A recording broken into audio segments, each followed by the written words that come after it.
দেখতে পাচ্ছেন যে গাড়ি বের করা হচ্ছে এবং আমরা যেমনটা বলছিলাম এরই মধ্যে বিভিন্ন মাধ্যম থেকে আমরা জানতে পেরেছি ডাকাত দলের সদস্যরা আত্মসমর্পণ করেছে এবং তাদেরকে সম্ভবত এই পুলিশের গাড়ি সেই গাড়িতে করে তাদেরকে বের করা হচ্ছে। আমরা চেষ্টা করছি সেই ছবি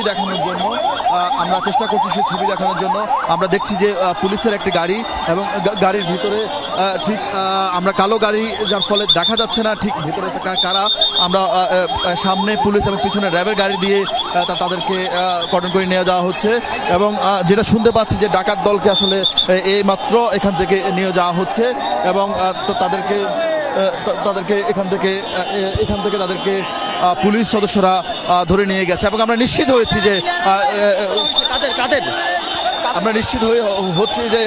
মূলত ডাকাত দলের সদস্যদেরকে এখান থেকে নিয়ে যাওয়া হচ্ছে। এখন পর্যন্ত পুলিশ সদস্যরা আসলে আমাদেরকে বা আইন শৃঙ্খলা বাহিনীর সদস্যরা এখন পর্যন্ত নিশ্চিত করেননি। আমরা আরেকটি গাড়ি দেখতে পাচ্ছি, যদিও এটি পুলিশ কর্মকর্তাদের গাড়ি, তারাও এই বহরের পাশে যাচ্ছেন এবং র্যাব সদস্যদের গাড়ি দেখছি, পুলিশ সদস্যদের গাড়ি দেখছি। আমরা চেষ্টা করছি পুরো ঘটনার সারসংক্ষেপ জানার জন্য। কারা গেল আসলে? কাউকে কি উদ্ধার করা হয়েছে? আমি বাইরে কথা বলার চেষ্টা করব। আমরা চেষ্টা করছি আসলে পুলিশ সদস্য বা এখানকার স্থানীয় যারা আইন শৃঙ্খলা বাহিনীর দায়িত্বে রয়েছেন তাদের সঙ্গে কথা বলবার। আমরা একটু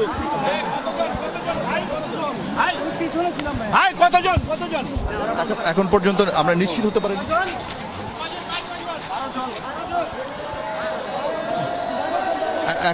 এখন পর্যন্ত আসলে ঠিক কতজন সদস্য আত্মসমর্পণ করেছে, কিন্তু কয়জন ডাকাত সদস্য ছিলেন সেই তথ্য আসলে এখনো পুলিশের পক্ষে নিশ্চিত করা যায়নি। নানান মাধ্যমে তথ্য পাচ্ছি এরই মধ্যে ডাকাত দলের সদস্যদেরকে আত্মসমর্পণ করেছেন এবং আমরা দেখতে পাচ্ছি র্যাব সদস্যরা এসেছেন। আমরা একটু কথা বলবার চেষ্টা করছি। র্যাবের কর্মকর্তারা রয়েছেন। না ওরা কিছু নিতে পারেনি। ওরা তিনটা দেশীয় পিস্তল নিয়ে ওরা ভিতরে ঢুকেছিল। ওরা পরবর্তীতে ব্যাংকের অফিসারদের জিম্মি করে একটা ব্যাংক ডাকাতির প্ল্যান করে। আপনারা জানেন আমরা সকাল দুপুর থেকে এটা নিয়ে কাজ করছি। তো পরবর্তীতে ঢাকা জেলার এসপি সাহেব এবং আমরা এবং সেনাবাহিনী আমরা যৌথভাবে আলোচনার মাধ্যমে এই জিম্মি অবস্থার অবসান ঘটাই। তারা আমাদের কাছে আত্মসমর্পণ করে। 3টি দেশীয় অস্ত্র তারা আত্মসমর্পণ করে আমাদের কাছে হ্যান্ড ওভার করে এবং তারা 3জন ডাকাত আত্মসমর্পণ করে আমাদের গাড়িতে উঠে। আমরা 21 থেকে 20 থেকে 30। কতজন ছিল? আপনারা কতজন জানতে পেরেছেন? না কোনো ক্যাজুয়ালিটি হয়নি, কোনো ক্যাজুয়ালিটি হয়নি। আমাদের নেগোসিয়েশনে তারা সাড়া দিয়েছে। তারা আমাদের নেগোসিয়েশনের ফলে এই নাটকের অবসান ঘটেছে। ওরা কয়জন এসেছিল? ডাকাতরা 3জনই। ওরা 3জন ভিতরে ছিল এবং বাইরে ওদের আরো লোক ছিল। কোনো ধরনের কোনো ক্যাজুয়ালিটি হয়নি। না বল ভাঙতে পারেনি। যতদূর জানি ওরা বল ভাঙতে পারেনি। এটা আমরা এখনো সঠিক তথ্য পাইনি। এটা ব্যাংক কর্তৃপক্ষ বলতে পারবে।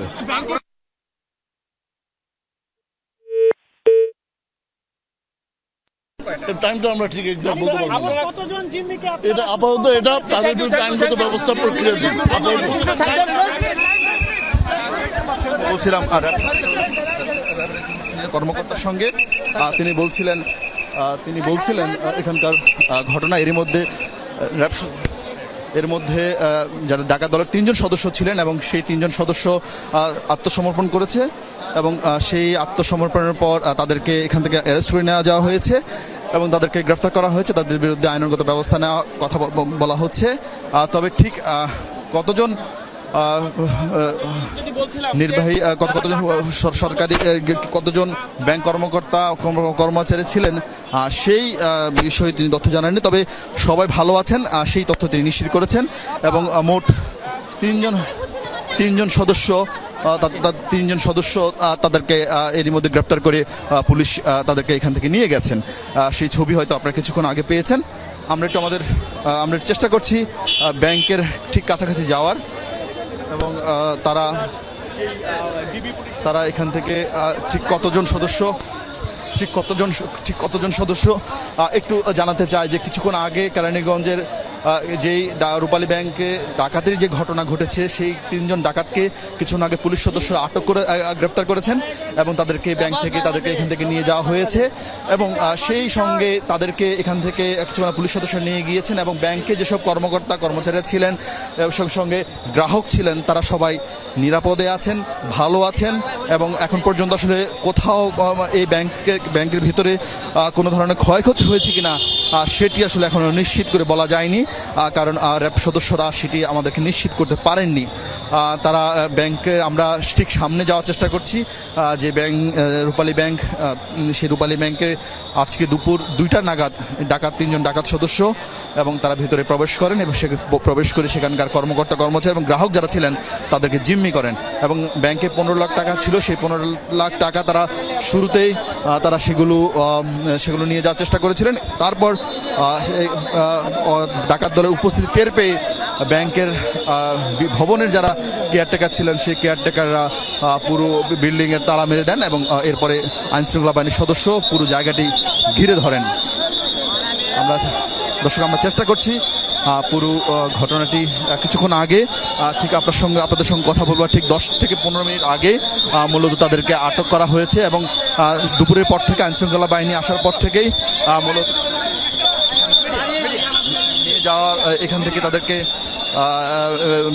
আত্মসমর্পণ করার জন্য পুলিশের পক্ষ থেকে বারবার চেষ্টা করা হচ্ছিল এবং সেই চেষ্টা করার পর আমরা একটু ব্যাংকের যারা কর্মকর্তা রয়েছেন তাদের সঙ্গে কথা বলবার চেষ্টা করব। ব্যাংক কর্মকর্তারা ঠিক এই ঘটনায় তারা আসলে কি তথ্য, তার ভিতরে কোনো ক্ষয়ক্ষতি হয়েছিল কিনা সেই তথ্য আমরা একটু জানবার চেষ্টা করব।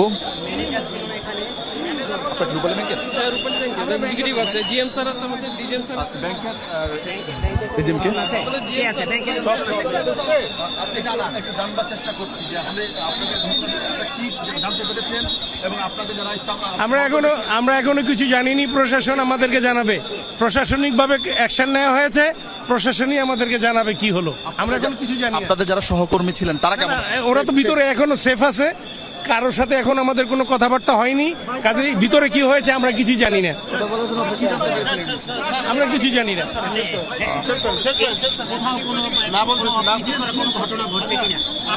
ভিতরে কি হয়েছে আমরা এখনো জানি না।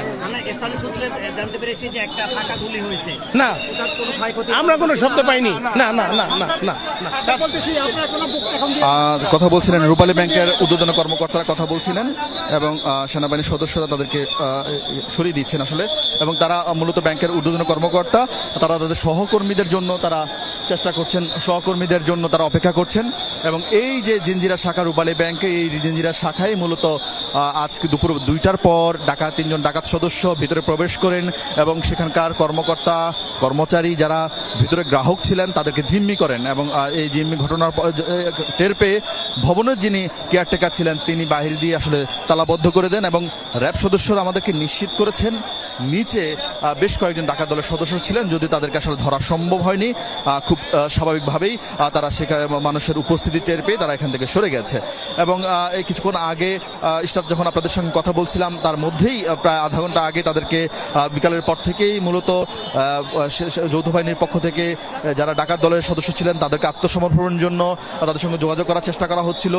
এরপর তারা এক পর্যায়ে তারা আত্মসমর্পণ করেন এবং তারা আত্মসমর্পণ করে কিছুক্ষণ আগে তাদেরকে আটক করে নিয়ে যাওয়া হয়েছে এবং পুলিশের পক্ষ থেকে, র্যাবের পক্ষ থেকে আমাদেরকে নিশ্চিত করা হয়েছে যে এরই মধ্যে তাদের বিরুদ্ধে আইনানুগ ব্যবস্থা নেওয়া হবে এবং ব্যাংকের ভেতরে কোনো ক্ষয়ক্ষতি হয়েছে কিনা কিংবা কোনো টাকা লোপাট হয়েছে কিনা এখন পর্যন্ত আসলে সেটা নিশ্চিত করা যায়নি। আমরা ব্যাংকের কর্মকর্তাদের সঙ্গে কথা বলার চেষ্টা করেছিলাম, তারাও আসলে তাদের সহকর্মীর জন্য তারা অপেক্ষা করছেন এবং তারা ভেতরে গিয়ে তারপর তারা কথা বলবেন। আমরা সেনাবাহিনীর ঊর্ধ্বতন কর্মকর্তারা এসছেন, তারা নিঃসন্দেহে এই পরিস্থিতি পর্যবেক্ষণ করে বা পরিদর্শন করে তারা গণমাধ্যমে তাদের অবস্থান বক্তব্য পরিষ্কার করবেন এবং ভিতরে যেহেতু এখনো বলা হচ্ছে যে ভিতরে যারা কর্মকর্তা কর্মচারী ছিলেন কিংবা গ্রাহক ছিলেন তাদেরকে এখনো বের করা হয়নি।